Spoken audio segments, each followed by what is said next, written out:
Entraînement. J'étudie efficacement un dossier de documents, niveau terminal. Voici le type de dossier de documents que vous aurez à étudier.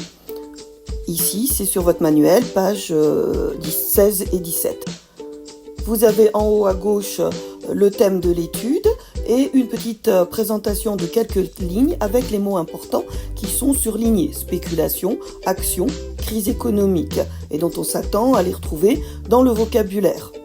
Donc déjà, on peut se dire que l'on reprendra quelques éléments de cette présentation dans nos réponses aux questions ou dans notre synthèse, bref, dans l'exercice qui est demandé, sans toutefois la paraphraser.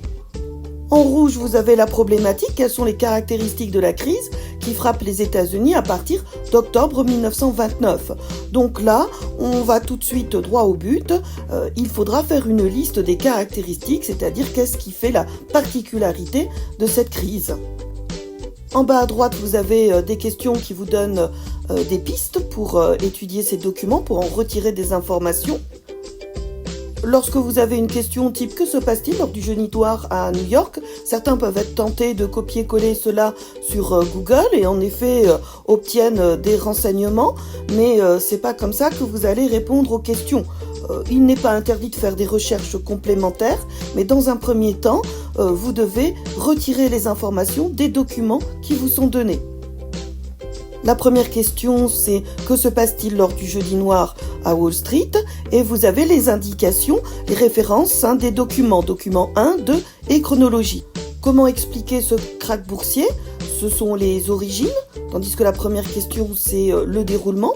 Quelles sont les conséquences ? Donc la troisième question, ça sera vraiment sur ce qui se passe après et sur le plan économique. Et la question 4, c'est toujours les conséquences, mais cette fois uniquement sur le plan social. Et on vous demandera ensuite de faire un tableau de synthèse, origine, conséquences économiques, conséquences sociales. Donc le document 1 doit nous permettre d'établir les faits. Le jeudi noir, donc c'est le jour où des millions d'actions sont vendues à Wall Street en une journée et où leur valeur s'effondre. Rapidement, 1,5 million de spéculateurs sont ruinés par ce krach boursier. Donc ça, c'est plutôt dans les conséquences, donc on le garde pour la question suivante.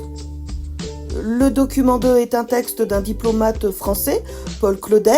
Il apporte donc son point de vue sur la crise aux États-Unis. On a un premier paragraphe où il donne les origines selon lui, un deuxième paragraphe où il décrit les faits, un troisième paragraphe où il revient sur les causes. Donc nous, ce qui nous intéresse ici, dans ce document, c'est uniquement le deuxième paragraphe qui commence à partir dès le début de septembre. Le marché de New York donnait des signes de faiblesse. Brusquement, le 24 octobre, donc notre fameux jeudi noir, une demi-heure après l'ouverture de la bourse, les cours faiblirent. Voilà, donc c'est ce qu'il faut retirer de ce document. Les spéculateurs effrayés, démoralisés, et donc cela provoque une panique sans précédent à Wall Street. Et la chronologie permet d'apporter une précision chiffrée, plus de 12 millions d'actions vendues. Sinon, le reste, on l'a déjà dit. Et le fait que l'on appelle cela un krach boursier.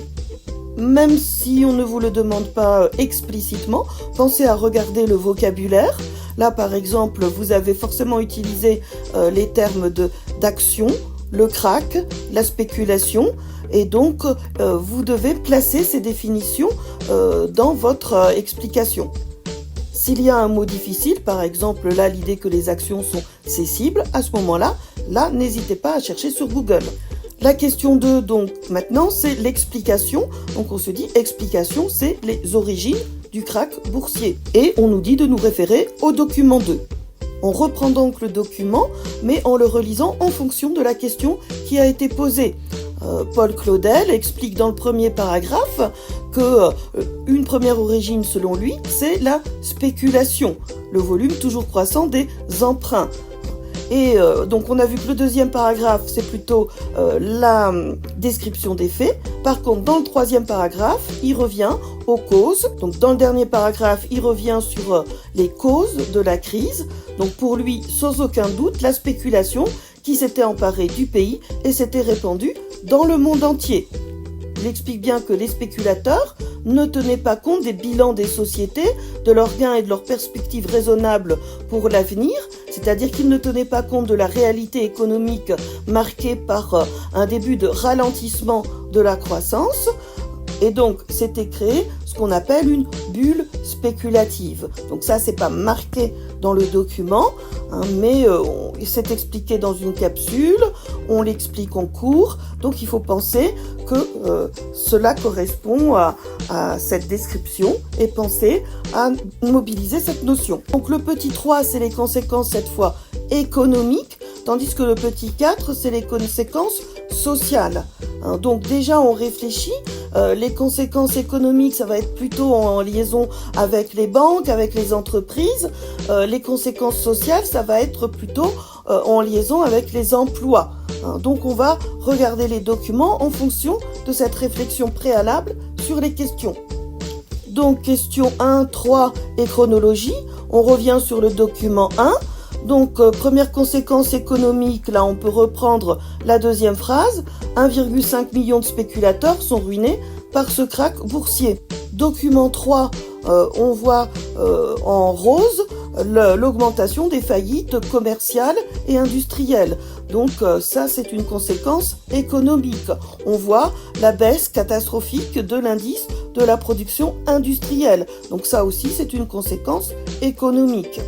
Dans la chronologie, on voit que le krach entraîne une faillite bancaire et que la crise boursière se poursuit encore en 1932 avec un minimum historique du Dow Jones. C'est surligné, donc on reprend le vocabulaire et on le définit. Le Dow Jones, c'est l'indice des valeurs de la bourse de New York, basé sur le résultat des 30 plus importantes entreprises états-uniennes. La question 4, donc conséquences sociales, document 4, 5 et chronologie. Le document 4 n'a pas encore été vu, il s'agit des conséquences dans les campagnes. Donc là, on se doute qu'il va y avoir une distinction entre les conséquences sociales dans les campagnes et les conséquences sociales dans les villes. Donc ce document nous met en évidence la chute des prix agricoles, l'endettement des paysans et le fait qu'ils doivent souvent quitter leurs terres car la banque les rachète.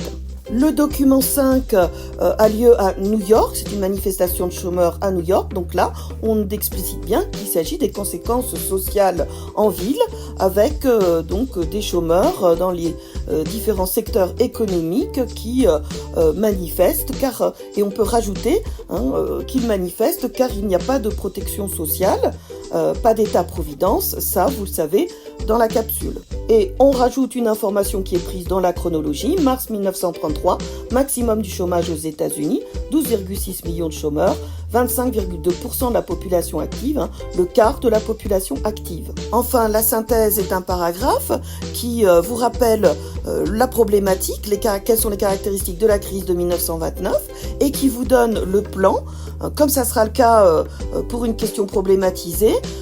Première partie, les origines. Deuxième partie, les conséquences économiques. Troisième partie, les conséquences sociales. Et vous vous rendez compte que pour faire cette synthèse, il n'y a pas de nouveauté. Il s'agit de reprendre ce qui a été répondu dans les différentes questions.